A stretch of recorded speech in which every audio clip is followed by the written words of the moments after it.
안녕하세요. 부동산 다이어리입니다. 날씨가 계속 추워지는데 이제 겨울인 것 같아요. 봄, 가을이 없어지고 바로 여름 가고 바로 겨울이 가는 그런 이제 날씨가 도래한 것 같아요. 그래서 옷도 굉장히 두꺼워지고 감기 조심하시고요. 오늘은 제가 이제 며칠 전에 뉴스를 봤는데 이거를 빨리 영상을 만들어서 보여드려야 되겠다라고 생각을 했는데도 불구하고 지금 이제 조금 지났어요, 날짜가. 그래서 좀 좋은 소식이 있어서 제가 지금 근무하는 곳이 평택이잖아요. 평택이다 보니까 평택에 대한 좋은 소식들이 계속 올라오는 상황에서 오늘 같은 경우에는 어떤 영상을 지금 찍으려고 하냐면 제가 그 전에도 계속 얘기했거든요. GTX A노선, C노선은 평택까지 내려온다라고. 그리고 준비가 되어 있는 상황이라고. 그 절차를 밟아가는 과정이라고 얘기를 했고 그 대통령이 공약이 평택까지 A노선, C노선을 얘기를 했었던 부분인 거고 그러다 보니까 이게 이제 눈으로 보여지는 상황인 거죠. 그 전에는 눈으로 보여지는 게 없었다고 한다면 그거는 이제 계속 누군가가 얘기하는 카더라 그것만 나왔었는데 이제는 뉴스에 나온 상황이에요. 윤석열 대통령이 A노선하고 C노선까지는 평택까지 연결하겠다. 이게 이제 나온 상황이라서 이렇게 됐을 때 정말 수혜 지역은 어디가 될까? 이제 그게 이제 제일 관건이겠죠. 누가 봐도 지제 역사 그 인근인 건 맞는 것 같아요. 근데 지금 당장 지제 역사에 이런 식으로 뉴스가 나왔을 때는 지제 역사 그 부분 주변이 굉장히 뜨는 건 맞는데 지금 당장 뜬다고 해서 가서 뭐 살 수 있는 상황은 아닌 거고 그러면 여기서 어느 게 더 좋은 건지 지금 당장 할 수 있는 물건이 어떤 건지 그거를 좀 풀어보려고 해요. 잠시만요.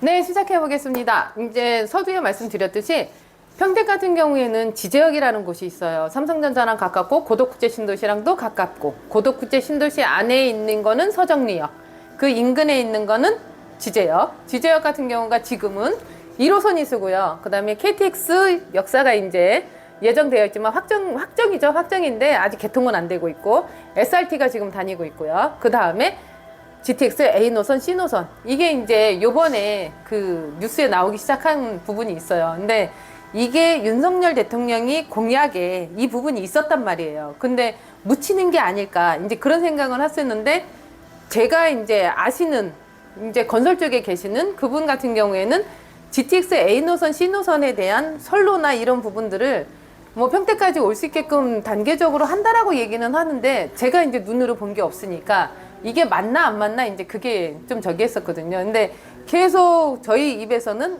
GTX A노선, C노선은 평택까지 온다라고 얘기를 하고 있는 상황인 거고 지금 동탄까지는 와 있는데 이게 이제 평택까지로 윤석열 대통령이 말씀을 하셨던 부분이 뉴스 기사로 나온 게 있어요. 그래서 이 부분을 보여드리고 이게 만약에 오게 되고 이게 확정이 되고 개통이 되면 어디가 수혜 지역이 되는 건지 그거는 이제 누가 봐도 뻔한 거잖아요. 지제 역사 그 앞뒤로가 다 굉장히 큰 발전이 되겠죠. 근데 그 상황이 지금은 아니라는 거죠. 지금 당장 물건을 살 수 있는 상황은 아니다 보니까 그것도 이제 제가 지도 보면서 풀어드릴 거고 그러면 지금 이 상황에서 어떤 물건이 제일 좋으냐 이제 이게 나와야 되는 거죠. 살 수 있는 물건. 그래서 이제 그런 부분들을 좀 풀어봐 드리려고 해요. 그래서 영상도 일부 가가지고 찍고 왔고 그래서 그 영상하고 이제 보여드릴 건데 지금 당장은 뉴스 보여드리고 그 다음에 지도 보여드리고 그 다음에 동영상 찍은 거 그렇게 보여드리면서 마무리를 해보려고 해요. 그러면 뉴스 한번 볼게요. 네, 여기는 뉴스원이라는 그런 이제 인터넷 기사인 거고요. 요번에 뉴스 나온 게 23년도 11월 6일 날 나왔고 나연준 기자님, 최동현 기자님이 써주신 거예요. 윤석열 대통령 GTX DEF 재임 중 예타 등 모든 절차를 완료하겠다 이렇게 되어 있는데 우리가 중요한 거는 우리 평택이 중요한 건 GTX A노선, C노선이 올 거냐 안 올 거니 이게 이제 되는 거거든요. 그래서 밑에 보면 수도권 광역 급행 철도 이렇게 해서 쭉쭉쭉쭉 얘기가 나와 있고요. 지금 평택 얘기는 여기 GTX 조기 착공 및 운행을 통한 수도권 출퇴근 30분 시대 윤석열 대통령은 대선 공약이자 국정 과제 중 하나 그쵸 제가 얘기했잖아요. 대선 공약으로 내세웠었다고.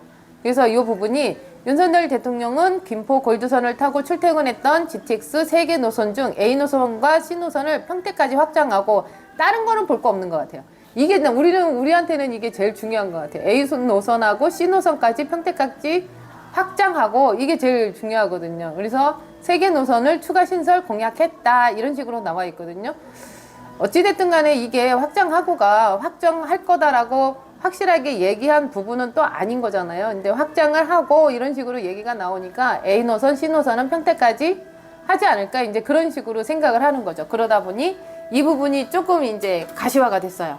그래서 좀 이슈가 있는 부분들이 맞는 거죠. 그래서 지제역이 어디냐 이제 그거를 한번 보여드릴게요. 자, 여기 보시면은 이게 고덕국제 신도시인 거고요. 여기 고덕국제 신도시를 끼고 있는 역이 서정리역, 그리고 지금 얘기하는 거는 이쪽에 지제역.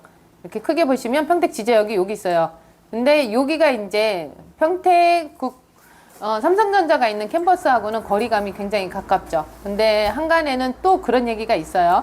여기 서정리역과 지제역 사이에 삼성역이 생기지 않을까 이제 그런 식으로 얘기는 하는데 그거는 이제 카더라 통신인 거고 아직까지 확실하게 확정된 거는 없어요. 그러다 보니까 이런 부분들이 확실하게 뭐 나오면야 좋죠. 나오면야 좋은데 아직까지는 뭔가 나오는 부분이 없고 카더라 통신이라는 거 그것만 알아주시면 될 것 같고, 오늘 얘기하는 건 지제역이잖아요. 여기가 지제역인 거고, 이 지제역 뒤에 요 부분들이 굉장히 이슈가 됐던 부분, 몇 달 전에 여기를 이제 환지 개발을 한다고 했었는데 이게 이제 수용으로 발표가 된 거죠. 그러다 보니 여기서도 문제거리는 굉장히 심하게 많이 나오는 상황인 거고, 이렇게 좀 크게 보시면 여기가 이제 환지에서 수용 얘기가 나오는 상황. 그래서 여기가 이제 여기 지주님들이 굉장히 반대를 하시고 있는 상황인 거예요. 그래서 이제 이 부분은 좀 쉽지만은 않겠다. 그 대신에 환지에서 수용으로 바뀌었으니 수용은 조금 더 빨리 진행을 할 수는 있겠다. 그런 생각이 일단은 들고요. 그렇게 됐을 때 이 앞에가 뭔가 빨리 먼저 개발이 돼야 되는데 이 부분도 쉽지는 않다라는 게 느껴져요. 이 부분 같은 경우에는 기존에 있었던 그 조합이 이제 바뀌어지면서 그 조합장이 다시 나오고 조합이 다시 결성이 되면서 이 부분에 대해서는 소송 아닌 소송도 들어가 있는 상황인 거고, 그래서 여기 지제역 앞에 센트럴시티라고 하는 더샵 센트럴시티 요거 하나만 있고 나머지는 이마트가 있고요. 나머지는 아직까지는 뭔가 윤곽에 나오는 게 하나도 없어요. 그러다 보니 이 지주님들이 내 땅을 팔 거야 라고 내놨을 때는 이게 확정된 게 하나도 없거든요. 이 말은 무슨 말이냐면 내가 토지를 갖고 있으면서 예전에는 어떤 부분을 줄 거야 라고 얘기를 했는데 그 부분들이 확정된 게 없어요. 조합장이 바뀌면서 이게 이제 확정된 게 없다 보니까 그냥 원지로 가져야 되는 상황인 거고 좀 무리수는 있다라고 보는 거죠. 그러다 보니 여기 같은 경우가 그렇게 빨리 진행되지는 못할 것 같다라는 생각이 들어요. 그러면 이 뒤에도 지금 천천히 들어갈 것 같고 이 앞에도 지금 천천히 들어갈 것 같고, 그 대신에 GTX A노선, C노선은 내년에 반짝해가지고 개통할 거야 이게 아니잖아요. 시간은 걸릴 거예요. 그렇게 됐을 때 얘가 개통하고 나면 정말 큰 이슈가 되는 지역들은 얘네들이 맞아요. 얘네들이 맞는데 지금 당장 얘네들 가가지고 물건 사기가 힘드니 그러면 지금 당장 정말 괜찮은 물건은 어디예요? 라고 얘기를 한다면 지금 개발하고 있는 그 부분이겠죠. 그게 이제 이쪽인 거죠.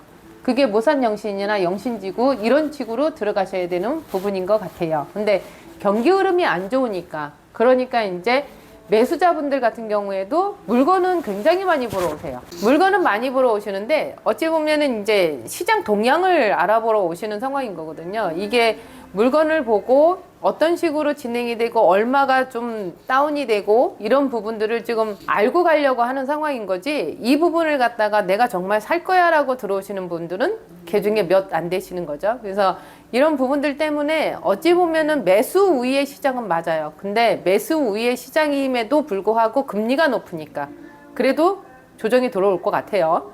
그래서 매수 우위의 시장이다 보니 이 매도인들이 조금씩 금액을 낮춰주려고 해요. 매수인들한테. 그래서 금액이 계속 조금씩 낮춰지는 상황이 될 수도 있어요. 뭐 한 가지 예를 들어드리면 뭐 한 70억에 나온 물건이 뭐 60억 그 정도면 매수할 수 있는 물건들, 이런 물건들이 지금 들어오고 있거든요. 그래서 어찌 보면은 이 금리는 똑같이 적용이 되는 거잖아요. 매도 부분도 지금 대출 받아놨으면 금리 때문에 힘들어 하시는 거고, 매수자분들이 살려고 했을 때 금리가 높아서 못 사시는 것도 이제 이 부분이 거의 얼추 맞는 상황이다 보니까 매수자분들은 계속 제가 말씀드리는데 좀 많이 공부를 하시고 발품을 많이 파셔야 되는 상황 같아요. 그래서 물건들이 나왔을 때 이게 바로 물건이 짠 나와서 이게 바로 확 팔리고 하는 게 아니다 보니까 조금 많이 비교를 하고, 우리는 힘들겠지만, 공인중개사는 힘들겠지만 많이 비교를 하고 많이 발품을 파시고 그러면 지금 상황에서는 굉장히 좋은 물건을 선별해서 사지 않을까, 이제 그런 생각이 들어서 오늘은 이제 지제역에 대해서 제가 말씀드리고 있는 상황인 거고요. 지제역을 왜 말을 해? GTX A노선, C노선을 윤석열 대통령이 어찌됐든 간에 확장을 시키겠다, 여기까지 연결을 하겠다, 그 뉴스 하나 때문에 제가 지금 이 영상을 하고 있는 거예요. 그래서 지금 보시면은 조금 전에도 말씀드렸듯이 이 뒤에나 이 앞에 같은 경우가 그렇게 쉽지만은 않아요. 물건 사는 것도 쉽지만은 않아요. 이 앞에 같은 경우에는 이 지정되어 있는 곳이 없다 보니까 이게 어디를 받을 수 있을지 이제 그것도 제일 이제 리스크인 거죠. 그래서 이 앞에 물건 같은 경우에는 이제 상황이 그 부분인 거고, 이 뒤에 같은 경우에는 환지로 진행하다가 수용이라는 이제 부분이 떨어진 상황에서 수용이라고 한다면 그 금액이 있을 거 아니에요. 보상 가격. 이 보상 가격이 있다 보니 그 보상 가격보다 저렴하게 사셔야 되겠죠. 근데 토지 가격은 그렇지 않단 말이죠. 아무리 보상을 잘해준다고 해도 지금 토지 가격에 들어갔을 때는 이 보상 부분을 넘어가지는 못하실 거예요. 그래서 보상이 더 많이 나올 수는 없어요. 그래서 그러다 보니까 이 토지 자체가 조금은 막힌 거는 맞아요. 그래서 여기 지제역 앞뒤로는 이제 그렇게 보시면 되고요. 그러면 지금 이 현 시점에서 이런 식으로 이슈가 터졌는데 그러면 물건을 어디를 사니? 라고 얘기를 한다면, 제가 조금 아까 말씀드렸듯이 여기는 사면은 조금 안 된다고 그랬잖아요. 그러면은 요 앞쪽을 얘기해 드리려고 해요. 여기 같은 경우가 뭐 송탄 산업단지가 있기는 하지만 요 뒤에 같은 경우가 모산 영신지구하고 영신지구가 있거든요. 그러면 여기가 지제역하고 얼마나 멀어요? 라고 얘기를 하면, 걸어가는 센트럴시티 빼놓고는, 요 지제 세교지구 빼놓고는 어차피 차량으로 이동해야 되는 동선이에요. 근데 그 차량 동선이 뭐 10분을 가니 20분을 가니 이제 이 상황인 거죠. 그렇게 봤을 때는 이 차량으로 이동했을 때는 여기가 굉장히 가깝다는 결론이 나오는 거죠. 그게 이제 역세권이라는 말은 하는데, 제가 봤을 때 역세권은 걸어가는 게 역세권이지 차량으로 이동했을 때 역세권을 저는 역세권이라고 보지는 않는데, 이 공인중개사나 아니면 분양하시는 분들 아니면 상권 분석하시는 분들이 역세권이라는 말을 굉장히 많이 하면서 차량 동선으로 10분 안에 뭐 5분 안에 이런 식으로 얘기를 하시더라고요. 근데 저 같은 경우에는 그렇게 말할 수 있는 상황은 아닌 것 같아요. 그래서 보시면은 요 부분들이 여기 평택 모산 영신지구나 이런 부분들, 영신지구 이런 부분들이 역세권인 거는 맞는데 차량으로 이동했을 때 좀 가깝다, 이런 부분에 의해서 역세권이라는 이제 말들을 하시는 거죠. 이거 웬만치 개발들이 다 됐어요. 개발들이 다 됐고 아파트들도 한 필지 빼고는 다 들어온 상황인 거고, 거기에 이제 단독 주택들이 들어오고 있는 부분인 거죠.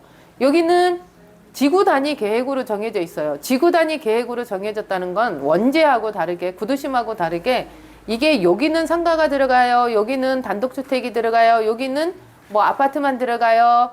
아파트를 살 수도 있는 거고 상가를 살 수도 있는 거고 그런 상황이에요. 근데 아파트 같은 경우에는 지금 약간의 조정기가 들어오는 상황이다 보니까 매수자분들 같은 경우에는 그래도 선별해서 사셔도 상관은 없을 것 같아요. 근데 금액대가 그렇게 많이 떨어지지는 않은 상황인 건데, 여기 센트럴 자이나 뭐 이런 식으로 들어가면 여기는 그래도 많이 조정이 들어온 상황인 거고, 더샵, 지제역 요 1단지나 2단지, 3단지 같은 경우에도 요 앞에 센트럴 시티보다는 그래도 많이 조정은 되어 있는 것 같아요. 그래서 아파트를 만약에 보신다면 여기 더샵 1블럭, 2블럭, 3블럭 요 정도까지는 보셔도 될 것 같고요. 그래서 오늘 이제 제가 물건 하나를 보여드리려고 하는 거는 조금 전에도 말씀드렸듯이 지구 단위 계획상 어디는 단독주택이에요, 어디는 상가를 지어도 돼요, 어디는 상가랑 주택이랑 같이 져요 라고 얘기를 하잖아요. 그 지구 단위 계획상 나오는 필지 중에 점포주택이 있어요. 점포주택이 있는데 지구 단위 계획상 봤을 때 어느 지구는 점포가 정말 많고 점포주택도 많고 이런 식으로 상가 퍼센트율이 높은 데가 있어요. 그리고 어느 지역 같은 경우는, 어느 지구 단위 계획 같은 경우에는 이 상가 들어가는 점포주택까지 다 포함했을 때 이 퍼센트율이 낮은 데가 있거든요. 근데 모산영신지구 같은 경우에는 이 상가 들어가는 퍼센트가 낮은 거예요. 낮다 보니까 이 낮다라는 의미는 상가 들어갈 수 있는 부분이 굉장히 적은 필지가 있다라는 거죠. 그러면 상가 들어가시는 분들 같은 경우에는 요 안에서 해결을 해야 되니 임대료나 이런 부분들이 조금 더 비싸도 들어갈 수밖에 없는 거죠. 그리고 상권 자체가 빠져나가지 못하고 이 상권에서 다 먹고 마시고 쓰고 해야 되는 상권인 거예요. 그러다 보니 제가 이제 얘기하는 부분들은 이 상권에서 가서 보시면은 공실이 별로 없더라고요. 그리고 요 라인들 말고는 조금 위로 올라가면 공실은 있어요. 근데 점차 상권이 형성이 돼가고 있는 과정인 거고, 여기에 지금 음식점이나 아니면은 뭐 일반 음식점 술 파는 거기 같은 경우에는 앞에서 나오는 세대들이 있다 보니까 장사는 좀 잘 되는 것 같아요. 수익률이 건물을 샀을 때 수익률이 조금 더 높은 거예요. 그래서 이제 그 부분을 보여드리려고요. 그래서 오늘 보여드릴 부분은 요 모산 영신지구예요. 그리고 여기 이 단지가 있는데 센트럴파크에 1단지, 2단지, 3단지가 있어요. 더샵. 그렇게 됐을 때 여기에 이제 초등학교는 이 세 개 단지를 끼고 있는 학교는 모산초등학교 하나밖에 없거든요. 그래서 이 초등학교를 가기 위해서는 여기서 입주를 하고 여기서 거주를 해야 되겠죠. 그러면 학원은 어디서 형성이 돼? 학교 앞에서. 그래서 이 학원가가 요로 이렇게 형성이 돼가고 있는 과정인 거죠. 지구 단위 계획상 요 라인이 근생이 들어가요. 근생이 들어가고 이 안에 라인 같은 경우에는 일부는 들어가는데 주차장 부지나 이런 부분들, 나머지 부분들 같은 경우에는 그 빌라 분양이나 아니면 그거는 이제 빌라 분양 같은 경우에는 다세대라고 하는데 다세대나 아니면 단독주택이 들어가는 부분들이 이 안에 있는 부분들이더라고요. 그러면 이분들 같은 경우는 상가를 쓰려면은 이 바깥으로 나와야 되는 거거든요. 그리고 단지 내 상가가 있기는 해도 단지 내 상가가 그렇게 많지가 않더라고요. 단층으로 되어 있고. 그러면 학원은 어디서 생겨? 이 라인으로 생길 수밖에 없는 상황인 거죠. 그래서 일부 보시면은 여기가 조금 전에 말씀드렸던 그 아파트 단지 앞편으로 보시면은 여기가 이제 점포주택이라고 하는데 2층까지가 거의 상가인 거고요. 그 위에가 이제 주택이에요. 이런 식으로 이 라인에 형성이 되는 거죠. 이 앞에가 이제 학교니까, 모산초등학교니까. 이런 식으로 되어 있어요. 근데 지금은 이런 식이 아니죠. 더 많이 들어왔으니까. 그리고 상권들이 형성이 돼가고 있는 과정이라서 그 부분은 이제 제가 영상 찍은 게 있으니까 그거를 좀 보여드리려고 해요. 그래서 이 부분이 있는 거라서 오늘은 이런 부분에 대해서의 상가 매매를 하나 보여드리려고 해요. 단독주택 매매. 그래서 그거는 끝에 제가 개요 올려드릴게요. 그리고 영상 한번 보면서 풀어드리고 정리를 할게요. 자, 제가 이제 사무실에서 출발을 해서 가고 있어요. 가고 있는데 왼쪽에 보이는 게 그 유명한 지제역 앞에 있는 센트럴시티, 더샵 센트럴시티. 그리고 오른쪽에는 이제 지제 역사가 보이면서 그 뒤쪽으로 개발이 되는 상황인 거고요. 지금 11시 쪽으로 보이는 게 이게 이제 지제 세교지구예요. 근데 여기는 이제 지제역인 거고요. 나중에는 정말 대단하게 커질 지제역. 여기가 이제 더샵 센트럴시티인 거고, 오른쪽이 이마트. 그리고 지금 보여지는 부분들, 이 공터들이 지제 세교지구예요. 지제 세교지구인데 이게 좀 개발이 좀 잘 돼야 될 텐데 하는 생각이 들고 있고요. 아직까지 개발이 덜 되고 있는 상황인 거고, 영신지구도 있는 상황인 거고요. 제가 이제 모산 영신에 들어왔고, 오른쪽에 건물부터 시작해서 1층, 2층 상가가 들어가는 부분. 그리고 왼쪽에는 아파트 단지가 있는 거잖아요. 더샵 1단지. 그리고 오른쪽 같은 경우가 점포주택이라고 하는데 2층까지가 상가가 되는 거고, 지금 여기 보시면은 음식점이나 이런 부분들은 다 들어와 있고요. 제가 이 안으로 한번 들어가 봤어요. 저 앞에 보이는 건 다세대, 다가구 가능한 부지. 그리고 보시면은 제가 일부 이제 가서 보실 건데, 이 오른쪽 같은 경우가 아까 1, 2층 상가 들어가는 그 점포주택 그 부분인 거고요. 지구 단위 계획이 각각 지역마다 달라요. 어디는 1층만 상가를 줘라, 어디는 2층까지 된다, 이런 부분들이 있는데, 여기 같은 경우는 2층까지가 상가가 가능하고, 왼쪽에 보이는 이 부분들이 빌라 분양하는 건데 분양이 안 되다 보니까 이 시기가 빌라 그 왜 전세 사기가 한참 터졌을 때 그때 분양하고 있었거든요. 그러다 보니 여기는 이제 분양하는 부분을 임대로 전환을 했죠. 그래서 임대를 마치고 있는 상황인 거고, 나중에는 아마 분양 얘기가 있을 거예요. 근데 그때 지제역이나 이런 부분들이 활성화가 더 되고 했을 때는 여기 다세대에 빌라 분양 받는 것도 뭐 괜찮지 않을까 싶은 생각은 들어요. 아까 왔던 그 뒤 골목을 다시 왔고요. 왼쪽에 보여지는 부분들이 아까 얘기했듯이 1, 2층 상가로 되어 있는 부분들, 그 부분을 제가 다시 가고 있는 상황인 거고, 여기서 이제 현장을 걸어가면서 찍어봤어요. 앞에 보이는 게 지제역, 더샵 지제역 센트럴파크 1단지. 좀 요즘에는 이 아파트 이름도 상당히 길어요. 그래서 지금 이제 이렇게 형성이 되어 있어요. 1, 2층이 상가로 형성이 되어 있고, 판매 시설이라든지 커피 전문점이라든지 아니면은 음식점이라든지 이런 식으로 되어 있는데, 지금 보시면은 공실이 그렇게 눈에 띄게 보이지는 않으실 거예요. 웬만치는 찾거든요. 상권이 차 가고 있는 과정인 건데, 아파트 단지 앞이다 보니까 여기가 먼저 차기 시작하는 거죠. 이 공터 이 부분도 토지 매매가 나왔다고 하는데 저는 얼마에 나왔는지는 잘 모르겠어요. 그래서 이런 부분들이 있는 상황인 거고, 건물들이 오늘 이제 제가 얘기해 드릴 매매 물건은 이거예요. 이게 이제 점포주택이라고 하는데 1, 2층이 상가고 3, 4층은 투룸하고 3룸하고 이제 주인 세대가 있는 이 부분이 40억에 나와 있거든요. 요거는 제가 개요 보면서 좀 풀어드릴 거예요. 그래서 여기가 지금 제가 갔던 시간들이 11시 정도밖에 안 되다 보니까 일부 나와 있는 사람들은 그닥 많지는 않았거든요. 그래서 이런 부분들이 무대출로 했을 때도 수익률도 괜찮고, 그리고 제일 중요한 거는 어찌됐든 간에 이 상가 비율이 적다라는 게 제일 큰 이슈인 것 같고요. 그리고 더 중요한 거는 이런 물건들을 사려고 했을 때는 그 건축주가 어느 정도의 하자가 있냐 없냐 이게 나오는데, 이 부분은 건축주하고 오래 알다 보니까 이분은 하자가 없더라고요. 그래서 너무 괜찮은 물건이다라고 얘기를 해요. 그리고 계열을 한번 얘기해 드릴게요. 지적 인근의 모산 영신지구 점포주택 매매 물건인 거고요. 소재지는 지제역 인근의 모산지구예요. 여긴 동삭동이라고 보시면 되고, 대지 면적은 여기 보시면 409.80제곱미터. 일종 일반 주거지역. 2021년도에 승인이 난 물건인 거고요. 규모는 4층까지 건물이 지어져 있는 거고 엘리베이터가 있어요. 지금 매매 물건으로 진행을 하고 있는 거고요.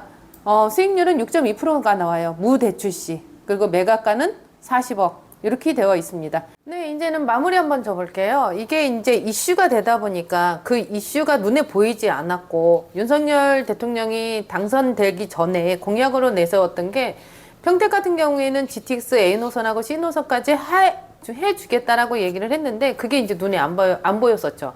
근데 지금은 그 공약을 그대로 이행하려고 하시는 것 같아요. 그래서 일부 서두에 제가 뉴스 보여드렸잖아요. 이런 부분이다 보니까, 그리고 이제 제가 서두에도 말씀드렸듯이 공사하는 회장님 같은 경우가 이거는 계속 진행하라고 있었다라고 얘기를 했었는데, 그게 이제 눈에 안 보여서 말씀들을 드릴 수 있는 상황이 아니었다 보니까 이제 그게 그런 상황이었었고, 그러다 보니 이제는 이제 눈에 보이기 시작하는 거죠. 그래서 지제역이 지금 3역세권이었는데 이제는 5개 역세권이 되는 상황이다 보니까, 이런 역이 개발이 되면서 주변이 굉장히 활성화가 되는데, 지금 당장 뭘 투자해? 라고 했을 때는 지금 당장 이런 식으로 들어가는 것도 괜찮다. 거기에 무대출 시 수익률이 6%가 넘으니 이 부분도 괜찮다. 근데 단점 하나. 이건 지금까지 얘기한 건, 제가 얘기한 거는 장점. 단점 하나는 이거는 주택이에요. 주택이다 보니까 주택수 산입이 되겠죠. 그래도 그나마 다행인 건 조정해서 우리는 해제가 됐기 때문에 이런 부분들은 좀 편안하게 가실 수는 있는데, 주택이 들어가 있으니까 이거는 주택수에 산입된다는 거. 그게 이제 단점인 거고, 다른 단점은 없어요. 수익률도 잘 나와, 이 공실도 없어, 이런 상황이다 보니까 이런 부분들은 괜찮지 않을까, 그런 생각으로 오늘 물건을 풀어드렸고요. 괜찮으셨으면 언제든지 전화를 주시고, 궁금한 거 있으면 전화를 주시면 돼요. 어디로? 여기로. 그렇게 해주시면 될 것 같고요. 제가 네이버 밴드에 부동산 다이어리 운영하고 있잖아요. 거기서 이제 3가지를 봤는데, 이름, 휴대폰 번호, 그 다음에 지역을 받아요. 그래서 이거는 써주시는 순간에 개인정보 활용에 동의해 주신다라고 생각을 하고 있고요. 개인정보 활용은 제가 밴드 운영할 때 문자 보내는 거, 공지 올렸어요 라고 해서 문자 보내거나, 아니면 정말 금매인데 괜찮은 물건들, 우리 고객님들이 먼저 해야 될 물건들, 그거 이제 문자 보내는 거, 그걸로만 활용을 할 거고 어디 넘겨주지는 않을 거예요. 그래서 써주시는 순간에 개인정보 활용에 대해서 동의한다라고 간주하고 제가 받을 거고요. 이렇게 들어가시면 될 거고, 어디? 네이버 밴드의 부동산 다이어리 여기로 들어와 주시고요. 제가 책 냈잖아요. 이 2권 냈는데, 한 권은 공인중개사 합격하신 분들, 창업을 어떻게 할 거야, 사무실 운영을 어떻게 할 거야, 이러면서 이제 볼 수 있는 그런 창업책인 거고, 이 또 한 권은 부동산 투자처들이 연령별로 다르더라고요. 다르다 보니까 그 연령별로 제가 나눠놨어요. 뭐 20대, 30대는 어떤 거를 원하고 40대는 어떤 거를 원하고, 그래서 이제 이거를 제가 출간을 했고요. 책 2권 냈거든요. 근데 이거를 택배로 받는 건 아니에요. 파일책이거든요. 구매할 수 있는 링크는 걸어드릴게요. 거기서 구매해 주시면 되고요. 솔찬히 나가는 것 같아요. 그래서 이 책 구매해 주시면 감사할 것 같고요. 어떠셨어요? 괜찮으셨으면 좋아요, 구독, 알람 설정해 주시고요. 감기 조심하시고요. 이상으로 부동산 다이어리였습니다. 감사합니다.